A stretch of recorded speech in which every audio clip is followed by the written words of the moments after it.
नमस्कार विद्यार्थियों, आज हम अपनी हिंदी पाठ्य पुस्तक से दूसरी इकाई अर्थात सेकेंड यूनिट से पाठ 4 सोना और लोहा का अध्ययन करेंगे। इसके लेखक हैं रामेश्वर दयाल दुबे। प्रस्तुत पाठ संवाद रूप में है। संवाद कन्वर्सेशन दो या दो से अधिक लोगों के बीच होने वाला वार्तालाप या संभाषण को संवाद कहते हैं। संवाद का सामान्य अर्थ बातचीत है। अब हम लेखक का परिचय जानेंगे। लेखक रामेश्वर दयाल दुबे, जन्म 21 जून 1908, उत्तर प्रदेश, मृत्यु 24 जनवरी 2011। रचनाएं अभिलाषा, चलो चले, डाल डाल के पंछी, माँ यह कौन, फूल और कांटा आदि। आप प्रसिद्ध बाल साहित्यकार हैं। बाल साहित्यकार जो कि बच्चों के लिए साहित्य लिखते हैं। प्रस्तुत संवाद सोना और लोहा में रूप रंग की अपेक्षा सद्गुणों के महत्व पर जोर दिया गया है।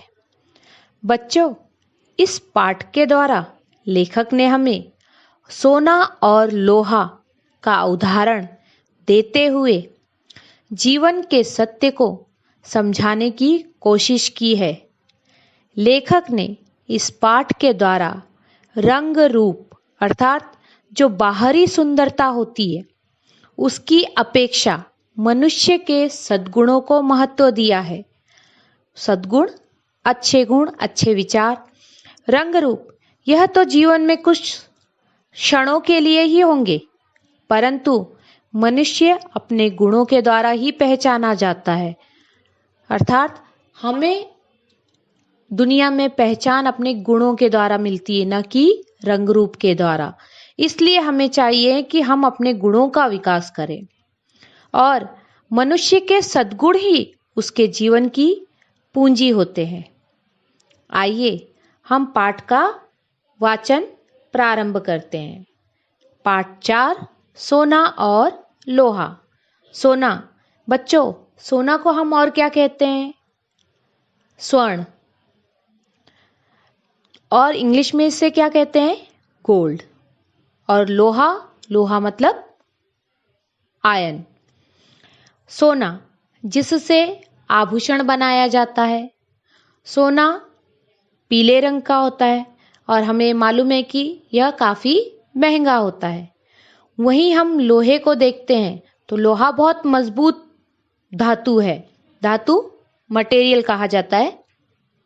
तो लोहा सोने से सख्त होता है, कठोर होता है और इसका उपयोग दुनिया में सबसे अधिक किया जाता है, सोने से भी अधिक। इसका उपयोग मुख्यतः स्टील के तौर पे भी किया जाता है। और हमने देखा है कि दुनिया में बहुत सी ऐसी चीजें हैं, यानी हम ज्यादातर देखते ही हैं कि हर चीज में लोहे का प्रयोग किया जाता है, चाहे वो बिल्डिंगें हो, चाहे वो कारखाने हो, चाहे हमारे घरों में उपयोग में आने वाला बर्तन हो, या फिर जो कुर्सी मेज वगैरह है, तो कहीं ना कहीं लोहे से बनी हुई वस्तुओं का प्रयोग किया जाता है। ठीक है, तो अब हम पाठ का वाचन प्रारंभ करते हैं। सोना, मैं स्वर्ण, मैं सोना, मेरी भी क्या शान है। जिसे देखो मुझे चाहता है, मेरे गुण ही ऐसे हैं। स्वर्ण, सोने का समानार्थी शब्द स्वर्ण भी होता है। शान, ठाट बाट। अब यहाँ सोना लोहे से क्या कहता है, यानी घमंड के साथ, गर्व के साथ क्या कहता है कि अरे मुझे स्वर्ण कहा जाता है, सोना कहा जाता है, मेरे तो ठाट बाट ही एकदम अलग होते हैं। जिसे देखो यानी सभी को, चाहे वो औरत हो चाहे वो आदमी है, सभी को सोने की एक तरह से चाह होती है। क्यों? क्योंकि मेरे गुण ही ऐसे हैं, मैं इतना अच्छा दिखता हूँ, इतना सुंदर हूँ कि मैं क्या बताऊं। लोहा, नमस्ते, क्या कह रहे थे? मेरा रूप ही ऐसा है, मेरे गुण ही ऐसे हैं। लोहा सोने को नमस्ते कहता है और एक तरह से वह ये बता रहा है कि मैंने तुम्हारी बात सुनी नहीं, फिर से बताओ तो कि तुम्हारा रूप भी ऐसा है, तुम्हारे गुण भी ऐसे हैं। सोना, मैं क्या झूठ बोल रहा हूं? मेरा चमकता पीला रंग देख, संसार में मैं सबसे सुंदर हूं। अब यहाँ सोना कहता है कि मैं झूठ थोड़ी बोल रहा हूं, मेरा जो पीला रंग है वो सबको आकर्षित करता है, मैं सभी के लिए एक लुभाने वाली चीज हूं, संसार में मैं सबसे सुंदर हूं। लोहा, सोने, पहले यह तो बता कि तू तिजोरी से बाहर क्यों आया? तिजोरी, जहां पर एक तरह से सोने चांदी या रुपए पैसे हम अपने घर में रखते हैं ना, एक तरह से चोरों से बचाकर और एक तरह से छुपा कर या एक तरह से सुरक्षित तौर पर जब हम रखते हैं उसे तिजोरी कहा जाता है। तो वो लोहा कहता है कि अरे तुम तो तिजोरी के अंदर थे, तुम बाहर कैसे आए, पहले मुझे ये बताओ। लाख बार कहा है कि तेरा बाहर आना खतरे से खाली नहीं है। यानी हमने देखा है कि भाई हमारे घरों में भी जो सोने की वस्तुएं होती है या चांदी की वस्तुएं होती है वह कहाँ रखी जाती है? तिजोरी में रखी जाती है। क्यों रखी जाती है? एक तरह से वह सुरक्षित रहे, चोरों की नजर उस पर न पड़े। तो वही चीज लोहा सोने से कहता है कि तू बाहर कैसे आया, तेरा आना खतरे से खाली नहीं है। क्यों? क्योंकि भाई सोना कोई भी देखे तो वो और कोई भी चोर उसे चुराने की कोशिश करता है, मगर तू मानता ही नहीं। तेरी रक्षा का भार मुझ पर है, यानी तेरी जो सुरक्षा करने का जो जिम्मा है, भार, जिम्मेदारी जो है वह मुझ पर है। हमने देखा होगा कि हमारे घरों में या कहीं भी जहां पर भाई जो कीमती चीजों को रखने के लिए जो तिजोरी या जो कबर्ड वगैरह होते हैं वह ज्यादातर लोहे के बने होते हैं, जिसमें कि हम अपनी चीजों को सुरक्षित तौर पर रख सकते हैं। तो यहाँ पर लोहा कहता है कि भाई मेरे ही बनाए हुए आकार की जो धातु है, जो तिजोरी है, उसमें तुझे रखा जाता है, तू उसमें से कैसे बाहर आया? और तेरी रक्षा का भार मुझ पर है। सोना, राजा की रक्षा उसके नौकर चाकर करते ही हैं। अब यहाँ सोना लोहे से घमंड में कहता है कि यानी वो अपने आप को राजा के तौर पे कह रहा है कि भाई जो राजा होता है तो उसकी भी रक्षा तो नौकर चाकर करते ही रहते हैं, जो भी सेवक वगैरह रहते हो तो दिन रात राजा की सेवा में लगे रहते हैं। तो यहाँ वह लोहे को जता रहा है कि भाई तुम जो मेरी रक्षा कर रहे हो तो तुम एक तरह से मेरे नौकर चाकर हो। लोहा, अच्छा तू राजा और मैं नौकर? मेरे एक चाटे से तेरा रूप बदल जाएगा, चल भीतर। अब लोहे को गुस्सा आ जाता है। क्यों? क्योंकि सोना इतने घमंड के साथ कहता है, जबकि लोहा उसकी रक्षा कर रहा है, लेकिन भाई वो घमंड में उसे नौकर चाकर कह देता है। तब वह कहता है कि अगर मैं एक चाटा तुझे जड़ दूं तो तेरा रूप ही बदल जाएगा। सोना, भले ही तुम मुझसे बड़े हो, मगर मुझे डांटने का तुम्हें कोई अधिकार नहीं। मेरे 10 ग्राम का मूल्य 25,000, तो तुम 25-30 रुपयों में किलो के हो। अब यहाँ सोना कहता है कि भाई ठीक है, तुम भले मुझसे बड़े हो, तुम्हारा उपयोग सब बहुत ज्यादा इस संसार में होता है, ठीक है, लेकिन तुम्हें डांटने का अधिकार बिल्कुल नहीं है। कभी कभी होता है ना कि जब कोई बड़ा हमें समझाने लगता है तो हम कहते हैं ना कि भाई आपको कोई अधिकार नहीं है हमको डांटने का। ये क्यों? क्योंकि जो बड़े होते हैं वो अपना सांसारिक जो अनुभव होता है वह हमें समझाने की कोशिश करते हैं। ठीक उसी प्रकार से सोने को लोहा समझा रहा था, लेकिन उसे वो चीज बुरी लगी और वह यह भी कहता है कि भाई तुम तो सिर्फ 25-30 रुपए किलो में बिकते हो, लेकिन मेरी कीमत देखो, मैं तो 25,000 रुपयों में, वो भी कितना, सिर्फ 10 ग्राम, किलो में भी नहीं, सिर्फ 10 ग्राम में 10 ग्राम के हिसाब से बिकता हूँ। अभी हमने ही आजकल देखा है कि भाई जिस तरीके से दुनिया में सोने का भाव दिन ब दिन प्रतिदिन बढ़ता जा रहा है। आज जो सोने का भाव है वह 50,000 रुपए 10 ग्राम 50,000 के हिसाब से मिलता है।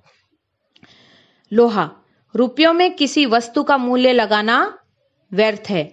व्यर्थ, बेकार, यानी रुपयों में किसी वस्तु का, यानी रुपयों के आधार पर अगर हम किसी की गुणवत्ता को देखें तो वह व्यर्थ है, यानी यहाँ पर लेखक लोहे के तौर पे ये बताने की कोशिश कर रहे हैं कि अगर रुपयों में किसी चीज को आंका जाए और उसके गुणों की परख ना की जाए तो ये सारी चीजें बेकार होती हैं। ठीक वो यही चीज लोहा बता रहा है सोने को। देखना यह चाहिए कि कौन कितना उपयोगी, यानी किसके अंदर कितना गुण है, कौन कितना ज्यादा उपयोगी है, रुपए की कीमत नहीं है। सोने से पेट नहीं भरता, मैं सबका हाथ बटाता हूँ। यानी सिर्फ सोना पहन लेने से, सोना ग्रहण कर लेने से किसी का पेट नहीं भरता, मैं तो सबका हाथ बटाता हूँ। हाथ बटाता हूँ यहाँ पे लोहा कहता है कि मैं सभी के काम आता हूँ, चाहे वह मजदूर हो, चाहे वह घर में काम करने वाली औरतें ही हों। यानी स्टील के तौर पे हम देखते हैं बर्तनों का उपयोग किया जाता है। यात्रा करते समय जो हम गाड़ियों का उपयोग करते हैं उसमें लोहे का प्रयोग किया गया रहता है। यानी इस प्रकार से लोहा सभी के लिए उपयोगी होता है। सोना, अरे लोहे से कैसे पेट भरता है? लोहा, मैं अगर ना रहूं तो किससे बनेगा फावड़ा, कुदाल, खुरपी। मकान बनाना हो तो लोहा चाहिए। युद्ध में लोहे के ही अस्त्र शस्त्र काम देते हैं। कोई बड़ा काम करना हो लोहे के बिना हो ही नहीं सकता। रोटियां भी लोहे के तवे पर ही सेकी जाती हैं। सभी कुछ लोहे से बनता है। अब यहाँ पर हम एक तरह से लोहे का उपयोग जानेंगे कि लोहा, चाहे वह फावड़ा हो, कुदाल हो, खुरपी हो। आपने देखा होगा कि जो मजदूर वर्ग है फावड़े का उपयोग करते हैं, कुदाल का उपयोग करते हैं मिट्टी खोदने वीदने के लिए। हम बड़े से बड़े मकान जो बनते, बंगले बनते, बिल्डिंगें बनती, वहां लोहे की रॉड का उपयोग किया जाता है। युद्ध स्तर पर हम देखते हैं कि जो अस्त्र शस्त्र होते हैं उनका प्रयोग किया जाता है। लोहे के ही अस्त्र शस्त्र बनाए जाते हैं। कोई बड़ा काम करना हो तो लोहे के बिना काम नहीं हो सकता है। रोटियां भी एक तरह से लोहे के तवे पर ही सेकी जाती है। तो सभी कुछ लोहे से बनता है। ये लोहे के उपयोग ये लोहा बता रहा है। सोना, अंगूठी, माला, बाली लोहे से नहीं बनते, उसके लिए मेरी ही तलाश होती है। मैं राजा महाराजाओं धनिकों का प्यारा हूँ। मैं ऊंची जगह रहता हूँ, नीचे नहीं उतरता। अब सोना भी अपना उपयोग दिखा रहा है। ठीक है, जीवन में सोने का भी महत्व है, लेकिन वह आभूषण के तौर पर उपयोग में लाया जाता है। अगर आभूषण न ग्रहण करना हो तो सोने का किसी भी प्रकार से कोई उपयोग नहीं है। और एक तरह से पहले के जो राजा महाराजा थे तो सोने का उपयोग जैसे सोने की थाली में खाया जाता था। क्यों? क्योंकि आयुर्वेदिक तौर पर देखा जाए तो सोने की थाली में खाना बहुत अच्छा होता था शरीर के लिए। लेकिन जो गरीब वर्ग है वह सोना कहाँ से लाए? तो बिना सोने के भी काम इंसान का चल सकता है, लेकिन जो लोहा है, लोहे के उपयोग के द्वारा इंसान का कार्य नहीं हो सकता है। तो यहाँ सोना भी अपना महत्व बता रहा है कि भाई अंगूठी, माला, बाली ये सारी चीजें तो मुझसे ही बनती हैं। राजा महाराजाओं, चाहे धनिक वर्ग हो, धनवान वर्ग हो, उनके लिए तो मैं सबसे प्यारा हूँ। यानी जो पैसे वाला है उसके लिए तो सोना बहुत ही प्यारा है। और एक तरह से वो कहता है कि मैं तो ऊंची जगह रहता, तुम्हारी तरह यूं ही कहीं भी नहीं पड़ा रहता हूँ। तो ये सोना अपनी उपयोगिता बता रहा था। अब लोहा कहता है कि तू राजाओं और धनिकों का प्यारा है, मैं किसानों मजदूरों का प्यारा हूँ। गरीबों की सेवा करने में मुझे सुख मिलता है। राजाओं के दिन लद गए, अब तो श्रमिकों के दिन है। अब यहाँ लोहा क्या कहता है कि तू तो राजा और धनवान व्यक्तियों का प्यारा है, लेकिन मैं तो किसानों का, मजदूरों का, गरीब वर्ग का प्यारा हूँ। मैं गरीबों की सेवा करता हूँ। और राजाओं के तो दिन लद गए। दिन लद जाना ये मुहावरा है, बीती बात होना, कि अब तो श्रमिकों के दिन है, अब तो मजदूरों के दिन है। अब तो जो राजा महाराजा थे उनके तो दिन चले गए। अब यहाँ भाई सभी लोग समान हो चुके हैं। सोना, मुझसे तो मेहनत नहीं होती, मैं तो आराम से रहता आया हूँ और रहना चाहूंगा। अब सोना यहाँ कहता है भाई तुम्हारे जैसा तो मैं नहीं हूँ, मैं तो आराम से रहने वाली वस्तु हूँ, मैं तो आराम से ही रहना चाहूंगा। लोहा, आराम हराम है, श्रम में ही जीवन की सफलता है।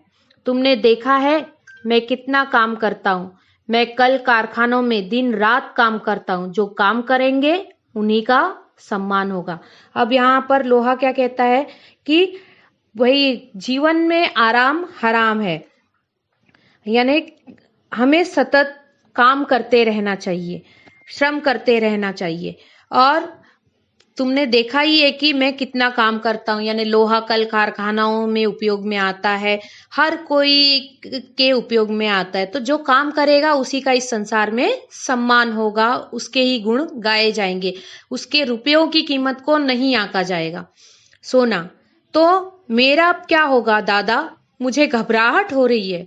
अब सोने को समझ में आता है कि नहीं, लोहा कितना महत्वपूर्ण है, उसके कितने उपयोग हैं। अब उसे अपनी गलती का एहसास होता है। अब वह लोहे से कहता है कि भाई अब मेरा क्या होगा इस संसार में। लोहा, तू डाल डाल मैं पात पात, डर मत सोने, तू डाल डाल मैं पात पात। ये कहावत है कि तुम निपुण हो परंतु मैं तुमसे अधिक निपुण हूं। यानी सोना अपनी जगह मूल्यवान है, लेकिन लोहा अपनी जगह उससे भी अति मूल्यवान है। मैं सदा तेरी रक्षा करता आया हूं, आगे भी करूंगा, मगर अब तू घमंड करना छोड़ दे। यानी यहाँ लोहा कहता है कि मैं हमेशा तिजोरी बनकर तेरी रक्षा करता आया हूं, तेरी सुरक्षा करता आया हूं, तो मैं आगे भी तेरी सुरक्षा करूंगा, लेकिन तू अपना घमंड, जो ये तुझे अहंकार हो गया है, यह तू छोड़ दे। सोना, छोड़ दूंगा भैया, मगर मेरी रक्षा करना। मैं सब कुछ छोड़ दूंगा। बोले लोहे से कहता है कि अरे मुझे माफ कर दो, मैं सब कुछ छोड़ दूंगा, लेकिन तुम हमेशा मेरी रक्षा करते रहना। लोहा, अच्छा अच्छा, तू मेरा छोटा भाई है ना, चल भीतर चल, बिना पूछे बाहर मत आना। अब लोहा उसे डांटते हुए क्या कहता है कि भाई अब तू मेरा छोटा भाई है ना, चल भीतर चल, जो हुआ सो हुआ, लेकिन अब बिना पूछे तिजोरी से तू बाहर मत आना। यह था बच्चों आपका पाठ, जो कि लेखक ने एक संवाद के तौर पर आपको प्रस्तुत किया है। लेकिन यहाँ पर लेखक का उद्देश्य एकदम स्पष्ट है। लेखक हमें यह बताने की कोशिश कर रहे हैं कि जीवन में कोई भी वस्तु हो, चाहे वो मनुष्य हो, चाहे कोई भी वस्तु हो, उसका महत्व तब है जबकि वह अपने गुणों की पहचान संसार को करवाता है। उसके मूल्य का कोई भी, एक तरह से उसके मूल्य का कोई मोल नहीं है। ठीक उसी प्रकार से मनुष्य भी अपने गुणों के द्वारा पहचाना जाता है, अपने रंग रूप के द्वारा नहीं पहचाना जाता है। तो बच्चों, हमें हमेशा कोशिश करती रहनी चाहिए कि रंग रूप तो ये तो 4 दिन की ही चांदनी है, यह तो जीवन के कुछ क्षणों के लिए है, लेकिन हम इस संसार में अपने गुणों के द्वारा ही पहचाने जाएंगे। इसलिए हमें अपने गुणों में वृद्धि करनी होगी, अपने विचारों में वृद्धि करनी होगी और सभी का सम्मान करना होगा। तो बच्चों, ये था आपका पाठ। मैं उम्मीद करती हूँ कि ये पाठ आपको समझ में आ गया होगा। धन्यवाद।